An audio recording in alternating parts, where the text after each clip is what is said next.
आज मैं आपके लिए लेकर आया हूँ एक हॉरर और क्रीपी सा एक स्टोरी। ठीक है, उस स्टोरी को अभी तक मैंने देखा नहीं है, पर चलो आगे हम देखते हैं कितनी ज़्यादा वो हॉरर हो सकती है, कितनी ज़्यादा क्रीपी हो सकती है।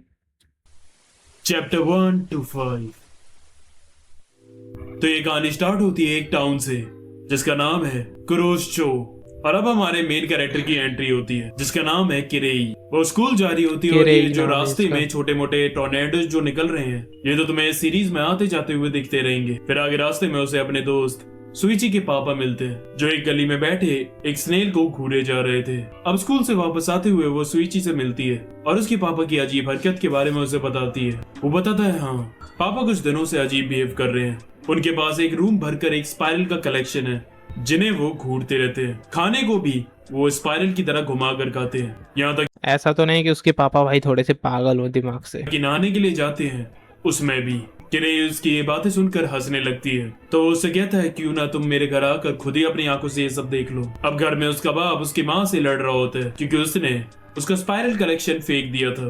और फिर उसके बाद वो अपना चश्मा उतार कर अपनी आंखों को स्पाइरल की तरह गोल गोल घुमाने लगता है ये तो देखने में ही काफी ज्यादा डरावना लग रहा है जिसे भाई। देखकर वो सब हैरान हो जाते हैं। अब किरेई के जो पापा थे वो पॉटरी का काम करते थे और सुइची के बाप ने उनसे कुछ बनवाया था जिसे देने के लिए किरेई उनके पास जाती है। लेकिन वो उससे कहते हैं कि अब मुझे इसकी जरूरत नहीं क्योंकि अब मैं ये कर सकता हूँ। और उसके बाद वो अपनी लंबी जीभ ओ बाहर भाई निकाल कर साहब, उसे स्पाइरल की तरह एक घुमा रहे क्रिकेट थे। ये जैसा। देखकर वो पागल हो जाती है और वहां से भाग जाती है। उसकी कुछ दिनों बाद ही सुइची के पापा परलोक से दास जाते हैं। उनके फ्यूनरल पर सबको मर यही गए बताया भाई। था कि वो सीढ़ियों से गिरकर मरे। लेकिन असल बात सुइची किरेई को बताता है जब उसकी माँ और वो उनके कमरे में गए तो वो एक सर्कल कंटेनर के अंदर पड़े हुए थे और उनकी ओ पूरी भाई बॉडी ने स्पाइरल साहब, का शेप ले लिया था जिसकी वजह से उनकी सारी हड्डियां टूट जाती है। आखिर में उनके ऑब्सेशन ने ही उनकी जान ली। तभी वो देखते हैं कि उसके बाप की बॉडी जलकर जो धुआं वहां की चिमनी से निकल रहा था वो आसमान में जाकर फैल जाता है और स्पाइरल की वो शेप भी ले लेता है हाँ और देखो, मैं बाद में सोच ही उसके रहा था बाप यही की भी। करेगा। अब ये देखकर सुइची की माँ पागल हो जाती है और उसे फिर हॉस्पिटल में एडमिट किया जाता है जहाँ उन्हें पता चलता है कि अब उन्हें हर स्पाइरल चीज से डर लग रहा था।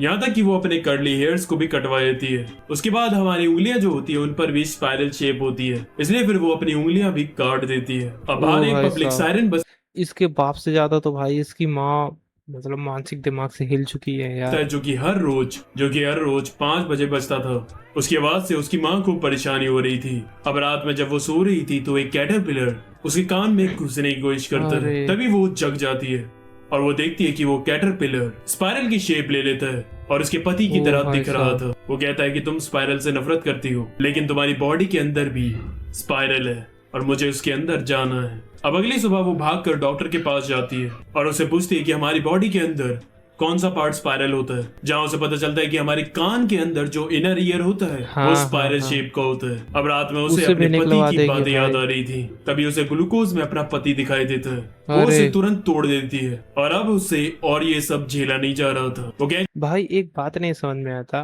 लोग मरने के बाद में परेशान क्यों करते हैं इतने ज्यादा। अब जैसे इसका पति देख लो भाई, ठीक है चलो वो तो मर गया, पर वो तो अब इतना परेशान कर रहा है। उठाकर अपने कान में घुसेड़ कर अपने आप को मार लेती है कि इससे पहले ओ, वो भी अपने पति की तरह स्पाइरल बन जाए। अब हमें दिखाया जाता है कि किरेई की स्कूल में एक दोस्त थी अजामी जो कि बहुत खूबसूरत थी और सारे आजामी। लड़के उसके पीछे पड़े रहते थे। तभी एक बार किरेई नोटिस करती है कि उसके फोरहेड पर एक निशान है।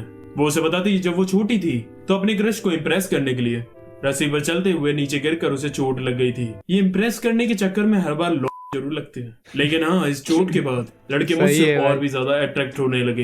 It's like a lucky charm for me. अब किरेई अजामी के साथ सुइची से मिलने जाती है जो अपने पेरेंट्स को खोने के बाद बुरी हालत में था। अब जैसे ही वो अजामी को देखता है तो उसे उसमें एक स्पाइरल ऑरा फील हो रहा था और उसे देखकर उसकी फट जाती है और वो उन्हें अपने घर से बाहर निकाल देता है। अब अगले दिन फिर से वो दोनों भी सोचने में लगे होंगे भाई इसे अचानक से क्या हुआ, इसने भगा क्यों दिया। सुइची से मिलने आती है क्योंकि वो पहला बंदा था जिसने उसे अटेंशन नहीं दी। कौन है ये जिसने दोबारा मुड़ के मुझे नहीं देखा? लेकिन तभी वो नोटिस करता है कि यही उसके सर होता है पर अब भाई। एक स्पाइरल मार्क आ चुका था। वो कहता है यहाँ से चली जाओ और प्लीज मुझसे दूर रहो और हो सके तो ये शहर छोड़कर ही चली जाओ। इस टाउन में कुछ ऐसा है जिससे ये सब हो रहा है। अब अगले दिन किरेई अजामी से मिलती है और तभी एक टॉर्नेडो वहां से निकलता है, जिसके बाद वो उसका सर देख पाती है जिसमें एक बड़ा गड्ढा हो गया ओ था, भाई लेकिन वो उसे साहब। छुपाए हुए वहां से भाग जाती है। अब अगले दिन रात को वो फिर से उससे मिलती है और अजामी उसे टोपी उतार कर दिखाती है, तो वो छेद ये और कितना बड़ा हो बड़ा। गया था और अब उसकी आंख भी आँख उसके भी घूमने अंदर लगी चली भाई। जाती है। उसके बाद सुइची और एक बंदा जिसे आजानी पर क्रश था, वो पार्क में खड़े बात कर रहे थे। तभी आजानी वहां आती है और उसे अपनी शक्ल दिखाती है, अरे जिसके बाद यार, वो उसे अपने अंदर सक कर लेती है और फिर उसकी खुद की ये तो बॉडी चुड़ैल भी बन उस गई। पायल के अंदर पूरी सक होकर गायब हो जाती है, लाइक अ ब्लैक होल। अब कुछ दिनों बाद वो एक बात नोटिस करते हैं कि जितनी बार भी लोगों को जलाया जाता है, उनका धुआं स्पाइरल शेप ले लेता था और उसके बाद वो सारा धुआं आसमान से जाकर उनके शहर के तालाब में चला जाता था। तभी किरेई नोटिस करती है कि उसके पापा, जो कि एक पॉटर है, उनकी चिमनी का धुआं भी उसी तालाब में जा रहा था। हमें दिखाया जाता है कि उन्होंने स्पाइरल शेप का काफी सारा आर्ट बनाया था और वो उसे एग्जीबिशन में भी ले जाते हैं बेचने के लिए, लेकिन वो उससे इतना ज्यादा ऑब्सेस्ड थे कि उसमें से वो एक भी पीस वहाँ बेचते नहीं है और सब ओ घर भाई ले आते साहब। हैं। तभी किरेई नोटिस करती है कि उसमें इंसानों के फेस बने हुए थे और उनमें से एक सुइची की मम्मी भी थी। उसका बाप सुइची कहता है की ये मैंने मम्मी। नहीं बनाया, ये तो रातों रात उन्होंने अपने आप ऐसी शेप ले ली थी, शायद ये भी एक अलग ही तरह का आर्ट है। अब एक दिन किरेई सुइची को घर पर खाने के लिए बुलाती है और जब वो नूडल्स खा रहा होता है तब ये नूडल्स भी तो हैं यार, देखो थोड़ा थोड़ा गोल गोल टाइप के, देखो। तभी उसमें से उसे कुछ फील होता है। फिर उसका बाप बताता है कि ये मेरे क्ले के आर्ट से बनी हुई प्लेट है। वो उससे पूछता है आपको ये क्ले कहाँ से मिली? हमारे क्ले। शहर की तालाब से। अब यही सुनते ही सुइची जाता है उल्टी करने। अगले दिन उसका बाप फिर से वहीं से पानी लाता है और ये क्ले के देखो भाई, बर्तन ये भी बनाता है। पागल हो अब रात गया। में जाकर जब किरेई उस भट्टी में देखती है तो उसे उसके अंदर बंदे दिख रहे थे और उनकी ओ। चीखें उसे सुनाई दे रही थी। वो वहां से भागकर अपने कमरे में जाती है, लेकिन अभी भी उसे उसकी चीखें सुनाई दे रही थी। फिर वो सुइची को फोन करती है, जिसके बाद सुइची को भी वो आवाजें सुनाई देती हैं और फिर वो जल्दी से उसके घर आता है और आकर उस भट्टी के अंदर देखना चाह रहा था, क्योंकि उसमें से उसकी माँ की चीखें भी सुनाई दे रही थी। फिर वो पत्थर उठाकर उसे जबरदस्ती तोड़ देता है, जिसके बाद उसमें से कई सारी स्पिरिट्स बाहर निकलती हैं और उधर मेरे मेरे हिसाब से ना भाई, बंदे ने थोड़ा सा गड़बड़ कर दी भाई, उस भट्टी को तोड़ दिया। अब जितनी भी आत्माएं थी मेरे हिसाब से आजाद आग हो गई। लगा देती है। वो शेड के गिरने से पहले बाहर निकल जाते हैं, लेकिन अभी भी उसके बाप का ऑब्सेशन कम नहीं हुआ था। अब अगले दिन रास्ते में किरेई अपने एक दोस्त को देखती है जिसका नाम काजुनोरी था